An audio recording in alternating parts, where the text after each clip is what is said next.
Kendrick Lamar is so talented, apparently a game took place during his show. This halftime show was pure art, and it was much deeper than a diss to Drake. Let's first address how he says the revolution's about to be televised. You picked the right time, but the wrong guy. We are in the age of revolution, and it's going to be digital. We are no longer falling for the narratives that the mainstream media pushes. He's telling you he's not going to be the one to fall in line, but he's speaking in the form of the collective. We are no longer being docile and conforming to what the government wants. We are standing up for what we believe in. You have Samuel L. Jackson narrating the show as Uncle Sam saying, "Welcome to America's game," which we all know isn't football, but the game that the government plays with us. Samuel L. Jackson says, "Do you really know how to play the game? It's too loud, too ghetto, tighten up." So Kendrick follows it up with, "Sit down, be humble," because that's what America wants from us. Notice how he's in a divided flag representing a divided nation. Yet you have the Crips dressed in blue, Bloods dressed in red coming together united regardless of their differences and hatred towards one another. If you studied every successful revolution in history, unity is the main ingredient. After they're united, Uncle Sam comes by and says, "Oh, I see you brought your homeboys," which is the culture cheat code. Deduct a life. My mind instantly thought of Fred Hampton, how he united rival gangs and the government deducted his life. I also noticed how their sweatsuits look like the ones from Squid Games, which is a representation of capitalism. How people at the bottom continue to fight amongst one another for the money at the top, which accomplishes nothing. Now let's address SZA's performance. When SZA's performance, she's on an inverted triangle, which was symbolic of the feminine goddess energy used in the creation of the world, which often gets left out because of our patriarchal society, which panders towards religious ideologies that make women subservient to men. She's also surrounded by people in red and white sweatsuits, which could be a reference to Handmaid's Tale, where women are also suppressed. Afterwards, Uncle Sam comes back out and says, "Yes, this is what America wants. Nice, calm, don't mess this up." Kendrick responds with 40 acres and a mule, how this is bigger than music.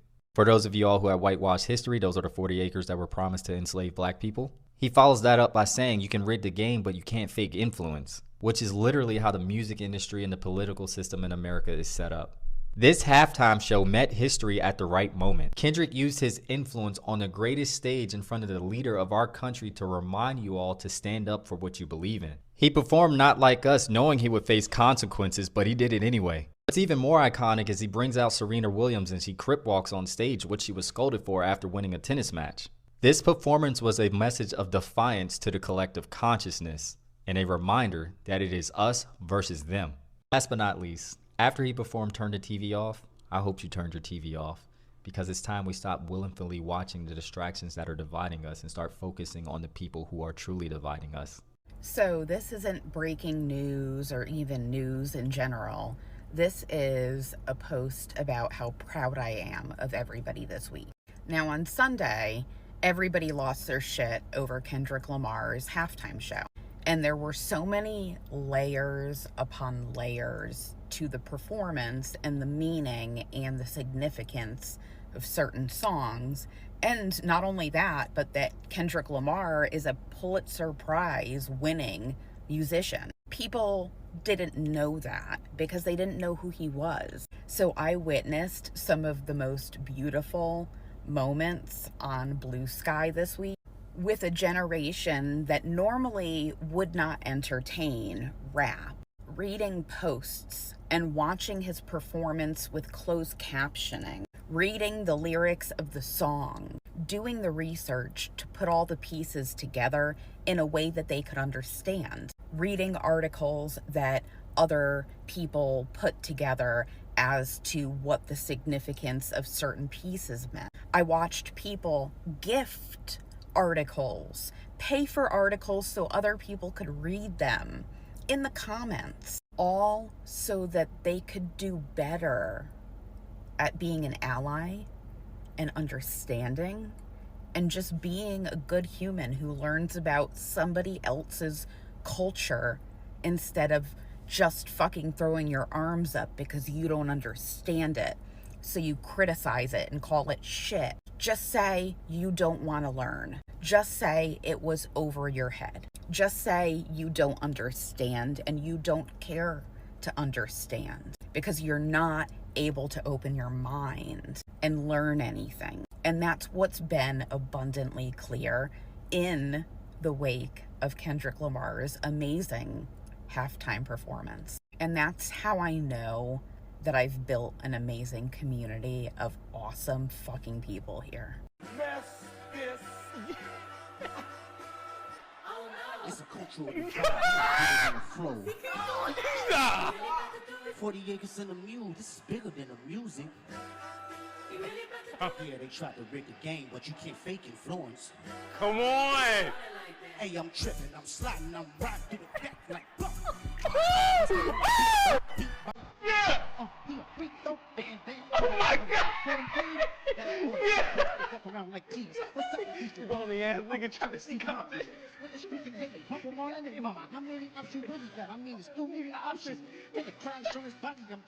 Yeah! Come on, look at. And not the Bible is down, but you Pop out the show, nigga.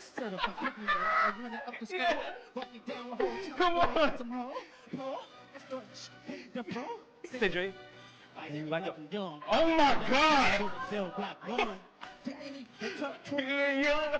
Just make sure I can lose sister from him. they tell me Chuck don't want it, you don't need it down. Party Got the party playing with his nose now. White guy, weird case, why is he around? Certified lover boy, certified. What? Die for her mother. I'm gonna do my stuff. The way he just look at the camera. It is probably A minor. Ah! Yeah! Oh! They got Serena! Yo, that's his ex. That's Drake's ex. Oh my God! Oh my God! Then stab this way, stab that way, then stab this way, stab that way. Hold on. Oh my God! Oh my! Okay, now I'm Mr. Morale. This is Gen X. We come all the way from Compton, California to party with y'all. Let me hear you say, Mustard! Yeah!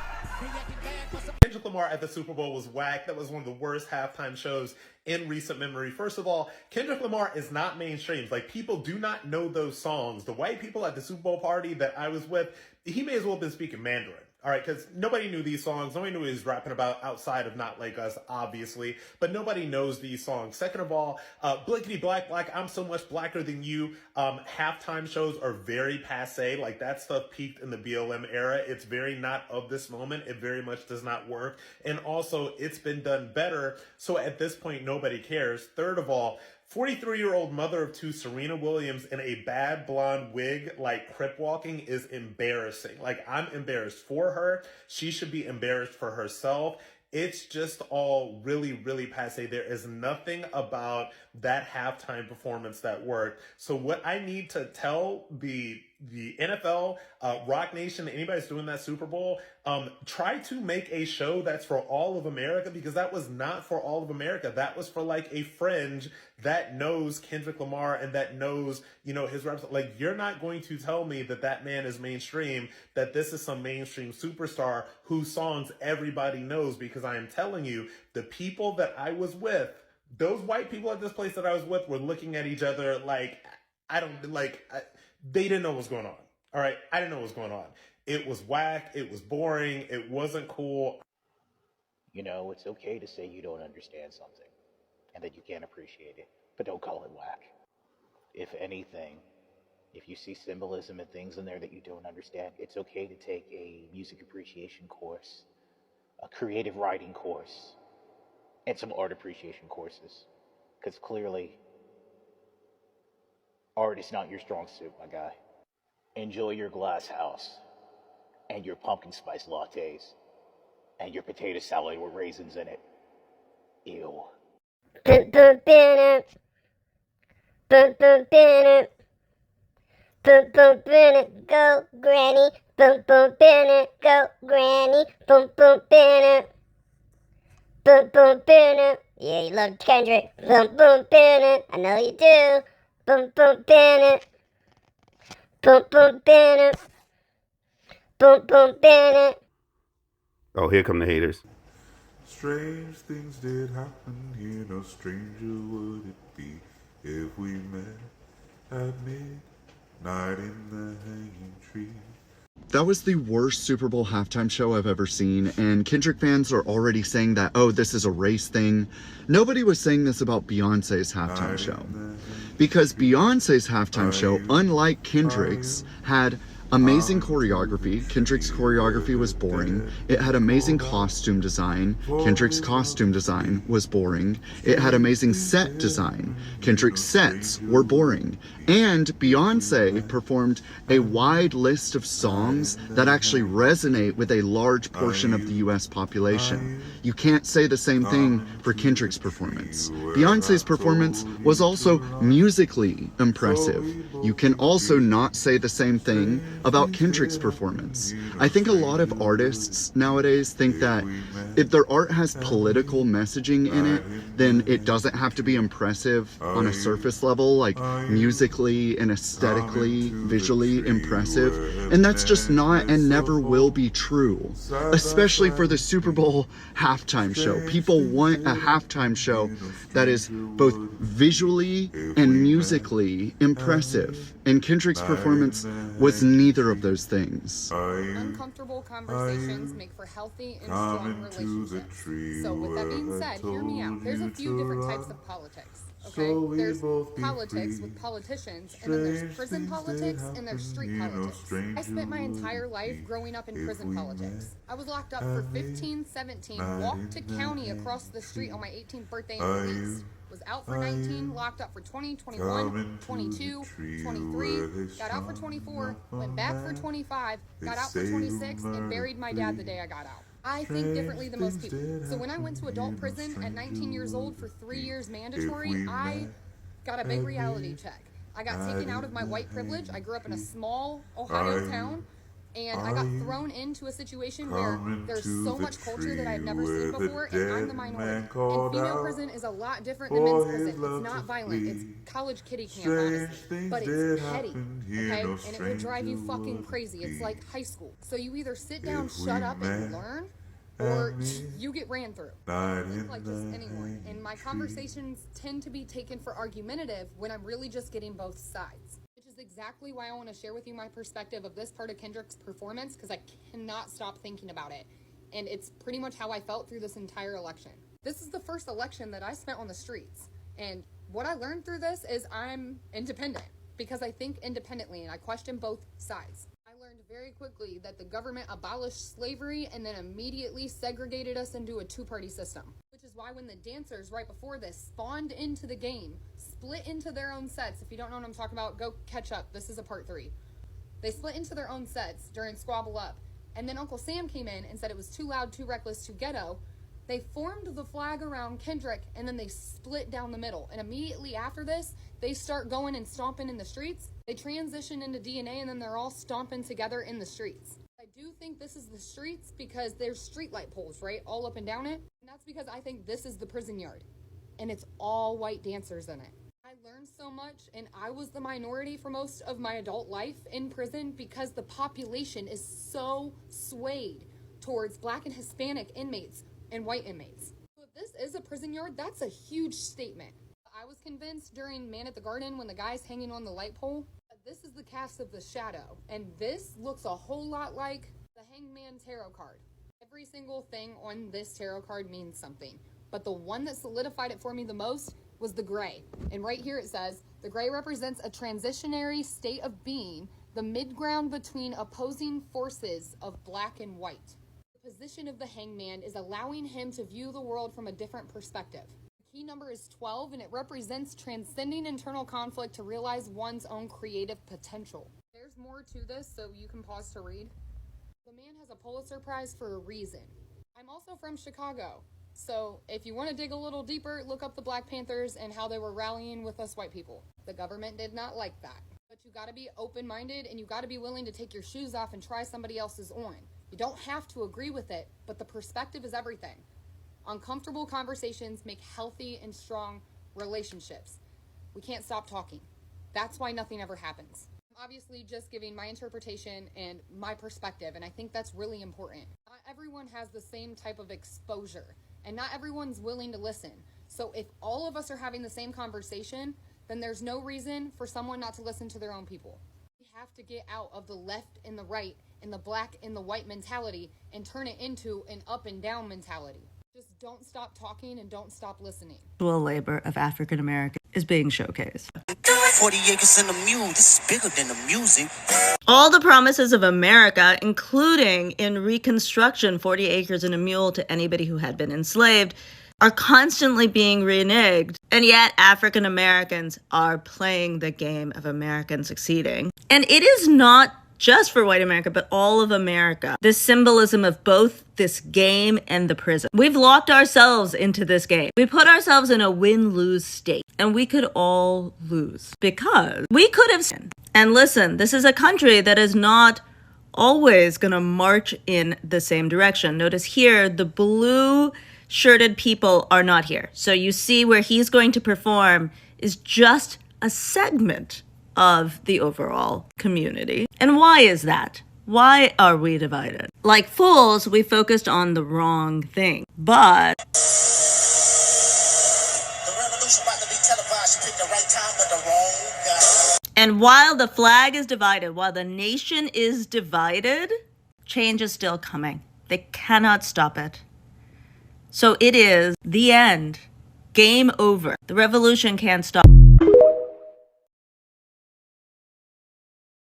You're not going to get everything, and everything isn't for you. You're not going to understand or appreciate everything, and everything isn't for you. The Super Bowl, by far, hands down, is the hardest gig to book because of the amount of people who watch the game and the variables of those people who watch the game. But even with that in mind, you are not going to enjoy every single halftime show. And every single halftime show is not for you. But what I do think everybody should do is understand that why don't you understand it? Why don't you like it? There is a fight against critical thinking. There is a fight against learning something new. I think it's about 54% of the United States reads below a 6th grade level. It's time for us to begin to dig deep. If you see something amongst and in a piece of entertainment that you would otherwise enjoy, why is it there? What are they trying to say? This is the time for us to challenge ourselves. If we are not happy, if we are scratching our temple being confused, I need you to double down as to why. I need you to think about, what am I looking at? And why did they choose to put it in the midst of a universal sporting event that everyone should enjoy? Instead of being so disappointed as to why you don't get it, let's question why you're missing something. Because the individuals that I was watching the game with, from 13 years old to 65 years old, were toe tapping and singing along. So what are you missing if you don't get it? And maybe it's time to recognize that you're not supposed to get everything, and the things in which you do not get, maybe it's time for you to challenge yourself as to why. You are not supposed to understand everything. And the idea of being a forever student is what needs to be the focal point moving forward, because there is too much we don't know. There is too much that we are comfortable not knowing. And therein lies the challenge. The Super Bowl halftime show was fantastic. The strategic commercials in and around Nike in particular was wonderful. There are stories being told and art being used to tell those stories and to teach those lessons. For those of us who are willing to pay attention, those of us that are willing to be taught. Not everything is for you, and you are not going to understand everything. But are you willing to participate in the lesson?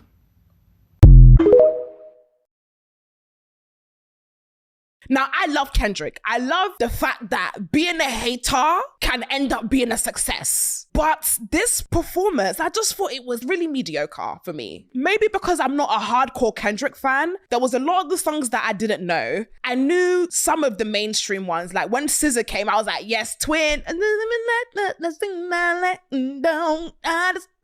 The rest of them, I don't know. I thought the visuals was amazing. We had Samuel Jackson come on as Uncle Tom, and then obviously the dancers came and the American flag, and then obviously he performed They're Not Like Us. I just thought it was an okay performance. There are a lot of people on the internet who are like, oh my God, you just didn't understand. One thing I cannot stand is fake deepness. I come to watch the Super Bowl to watch a performance. I didn't come to think. I don't want to feel like I'm reading a book. So when I'm seeing, oh, but you did not understand the allegoric significance of when the dancers were wearing blue, and the blue means it signifies the sadness of the American like, I just want to dance. I don't want to watch a performance and then have to read a book to understand what the performance was about, okay?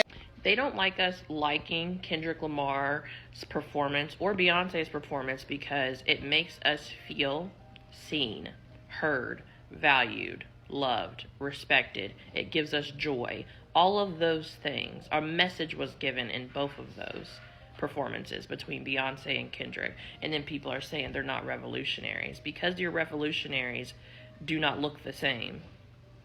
Not everybody wants to do the work you do, babe. Not everybody wants to do book clubs. Some people like music, and that's okay. Art is also a part of the revolution and has always been. No matter how you want to shake it down, not everybody wants to go into politics. That's some people's thing. We all have our parts to play in this country when it comes to the revolution. Some people do good at organizing and protesting. Some people can't even stand in front of a mic. So when people say they didn't like it, it's because they don't want to see us happy. Prove me wrong. So while the edgy leftists are complaining about performative activism and how this isn't revolutionary, the alt-right is over there plotting and planning how they're going to utilize the fact that all the world's a stage. While the edgy leftists are complaining that voting means that you're upholding the duopoly and that makes you complicit in genocide, the alt-right is over here encouraging their base to vote, and they're playing the long game to constantly get their representatives in office and stacking the courts.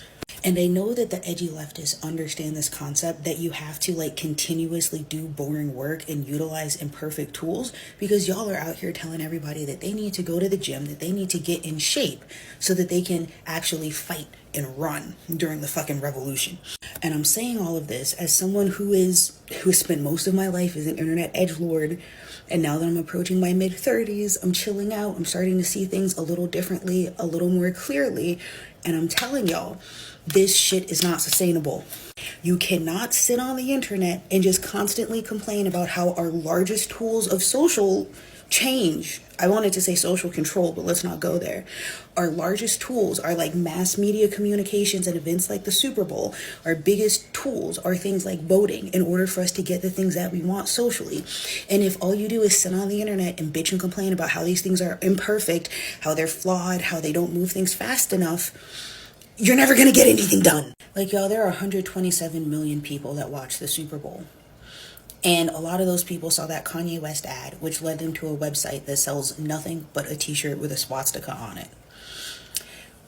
And you want to shit on this performance? I can understand the leftists not liking the Beyonce Bowl performance because the way that it used Americana to be subversive was more subtle. And there's a lot of different meanings you could project onto that performance, not the Cowboy Carter album. We're not having that discussion.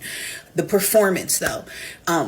But for y'all to turn your nose up at this performance tells me that you just want to be fucking miserable and critique everything around you. I think some of y'all need to remember that joy is resistance. And I know that that phrase has been co-opted by middle-class Karens from white suburbia who put BLM in their bio and then want their fucking staycation self-care to count as a revolutionary act. I ain't fucking talking about them. I'm talking to the black leftists who built your platform off of white people having a degradation kink and liking being told that they're racist and wrong. Some of y'all need to remember that joy is resistance. Let black people have our fucking shit. I am so serious. I'm really tired of black leftists using their pedestal of moral superiority to shit on black culture in front of white people. You'll need to check yourself before you wreck yourself. Juneteenth is ghetto and made up. That's wild, because I was talking with the homie, the Easter Bunny, about his very real holiday. And then he started talking about how Jesus was actually born in the summer, but they moved his birthday to December, a month he wasn't even born in, just to compete with a pagan holiday, which was also very real and not made up. And then Santa was like, ho, ho, ho, that's nothing. You want to hear something wild? I bet you Candace Owens hates Black History Month, but celebrates Valentine's Day, even though they're in the same month. You know, the very real, eternal, has always existed holiday, Valentine's Day. Also, what's ghetto about Juneteenth? I don't understand. What's ghetto about celebrating freedom? Is July 4th ghetto? Probably not, right? Yeah, probably not. I don't know what people were expecting from a Pulitzer Prize winning artist who brought what is considered a singular texture to West Coast lyricism. But what we saw was an assertion of dignity and community that was layered and deserves multiple breakdowns. And what is already considered a historic Super Bowl halftime show on the level of power that Michael Jackson brought to the show in 1993, Kendrick Lamar and his production team didn't bring the expected victory lap, but a rallying cry and a warning shot. Over 100 million people saw it, and it's already being panned by some people. And I think if there's one takeaway from this, it's that not everything is for everyone. But I want to hit on why we felt the way we did and why this felt like a soul win during Black history for so many people. Kendrick, whose art is introspective and reflective on the American culture and what haunts that culture, was never going to pull up to this show and jive and shuck, right? Palatable form of entertaining Blackness. That wasn't going to happen. He's aware of a couple things. This is the NFL. This is the Super Bowl. This is an event that has like a mythic and religious center of place in our society. We plan our weekends around watching this game. People spend money on food, inviting people over, everybody surrounding the TV. People wait in anticipation to see who's going to be performing in between the teams performing and entertaining us when they take their break. We expect corporations paying millions of dollars for each second to be worthy of our time. And those commercials, that sell us products and ideas and American values and try to compete to tell us what we should value in our lives, those are rated and ranked every year. People are hyped for them. Multiple conglomerations spend so much time and money planning to compete for your attention and to grab it and hold on to it for the rest of the year. The NFL itself, an institution that has faltered and failed the bodies of the men of color that make them their billions, has their own corporate priorities and needs that they need met during this event. It's about stories, the stories that determine what teams we root for and what products we end up bringing into our homes. And this year, during what is considered a constitutional crisis in these United States of America, the man who caused it all, President Donald Trump himself, rolls up to the show to back the Chiefs. Adding to the drama, Dr. Jill Biden and her grandson rooting for the Eagles in another box. And then we have Kendrick Lamar here to tell America something, or to remind us about the game beneath the game and the spirit we need to meet it. So Kendrick Lamar is aware that there's an open and outright hostility towards Black people in this country. It's part of a generations-long tradition. That hatred is what has allowed people like Trump to rise to power. He is aware that people will dismantle their own government, MAGA and Confederacy, I see you, in order to feel superior to Blackness. That this kind of destruction is something people will choose over having to share a country in unity and equity with Black people. He knows that Blackness itself is blamed for the so-called regression of American greatness and that who we are, as we are, is the problem. The history and the present day experience of the American experiment and the American economy has been about powerful people manipulating poor white people and other immigrants to use and discard the bodies of Black people in order to have everything they have. This country was able to rise to the economic prominence it has because of its access to Black bodies and Black labor. The accurate and real history of America is built Black body by Black body by Black body. And when our communities, for just a few decades ago, were allowed the opportunity to participate in the American economy more fairly, what did they find? Denigration and harassment. And right now, a man sits in the White House who wants all of us to believe that the problem with America is incapable, unqualified, bumbling Blacks trying to be in places they shouldn't be. There is a push from Americans everywhere that they don't need to see Black people on every corner and in every TV show and in everything, who think Black people are just too loud, too ghetto, too much, and take up way too much space in this American life. And if we would just play the very fair game they are graciously allowing us to play, we too could rise. And Kendrick Lamar said, "Let me have a word with my people." Part of what made the show so affirming was that it spoke to and in defiance of an American lie. It played in corporate faces for that desire for a palatable, happy Blackness. It showed a self and social awareness that didn't preach, but winked at us. And we heard what he was trying to tell us. We saw a Black man and a group of Black men and women embody with confidence the kind of defiance and awareness that has carried us all the way through to this present moment. An awareness of a system that we are working within. We've had a month of American losses. There have been so many attempts to erase Black History Month. We are seeing a particular kind of governmental sadism inflicted on the most vulnerable populations. A kind of callous cruelty and indifference, but the opposite of indifference is love. It is a kind of love that includes and treasures the particular nuance of a specific group of people in a place. It is the attention to detail in the streetlights, in the grills, in the two-tone wigs, and in the outfits, and the dances, and the moves. It's a kind of love that takes pride in showing and telling just who you are. And that show was undoubtedly a clear love and treasuring of Black people and Black places. Even the construction of the stage was an understanding and a shared awareness of who we are in context of the American games we have been forced to play. It was clearly blackety black in a time where companies and people are hiding their flags, they're hiding their statements, and they're pretending that they never had a commitment to ending racism. It was a show and a demonstration of a particular love for a West Coast Black culture that has cradled Kendrick and part of a moment of uncompromising artistry and personhood. We are still here, joyful, composed, and in formation, and that we are America and there is no America without us. Kendrick said, stay whole and let them choke with this show. That kind of Black joy, not Black happiness, but a joy that is understanding of the light and the darkness that we have all carried and that was carried before us, it's powerful because it's true. Kendrick is a wordsmith and has a clear command of the English language, and it reminded me of what my English teacher once told me many years ago. She said, tell the truth, because the truth is a kind of power that moves people. And Kendrick, we thank you for moving us. Are people with good politics supposed to be impressed by Kendrick Lamar's Super Bowl performance? Like, y'all did not hear Ismatu when they literally said everybody wants to be Nina Simone, nobody wants to sing Mississippi Goddamn. Go to threadings.io and read The Mythical Black Artist if you haven't already. Like when he said the revolution will be televised, it's the right time, but you got the wrong guy. He literally casted a spell to get all of y'all to tune back into bullshit dichotomy right and left wing politics in America, and you ate it up.